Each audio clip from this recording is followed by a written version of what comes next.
Aristote, les politiques, chapitre 2. C'est donc en examinant le développement des réalités à partir de leurs principes que, comme dans les autres domaines, dans celui-ci aussi, nous mènerons au mieux notre étude. Genèse de la cité. Ainsi, il est nécessaire tout d'abord que s'unissent en couple les êtres qui ne peuvent exister l'un sans l'autre, par exemple la femme et l'homme, en vue de la procréation.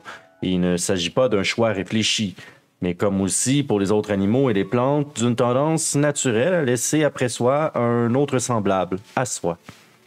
Et celui qui commande est celui qui est commandé, et ce par nature en vue de leur mutuelle sauvegarde.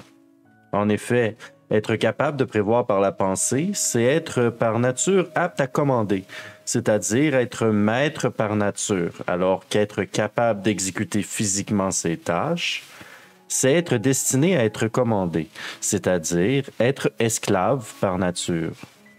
C'est pourquoi la même chose est avantageuse à un maître et à un esclave. Ainsi est-ce par nature que se distinguent le féminin et le servile, car la nature ne fait rien chichement, comme le font les forgerons pour les couteaux de Delphes. Mais elle fait une seule chose pour un seul usage. Car chaque instrument accomplira au mieux sa tâche, s'il sert non à plusieurs fonctions, mais à une seule.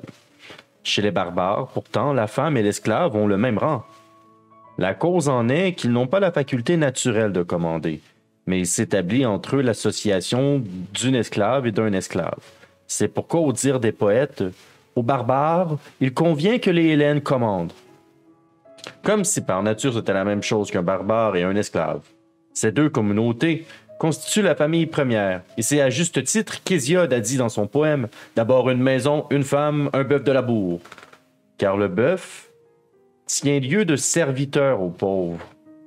D'une part, donc, la communauté naturelle constituée en vue de la vie de tous les jours, c'est la famille, dont les membres sont appelés compagnons par Charondas et commensaux par Apiménide de Crète. D'autre part, la communauté première, formée de plusieurs familles en vue d'une relation qui ne vise plus à satisfaire un besoin qui soit seulement celui de la vie quotidienne, c'est le village. Colonie de la famille. Le village semble bien être une réalité tout à fait naturelle, et certains appellent ses membres des gens qui ont tété le même lait, des enfants, des petits-enfants. C'est aussi pourquoi les cités ont d'abord été gouvernées par des rois, et que c'est encore aujourd'hui le cas des peuplades.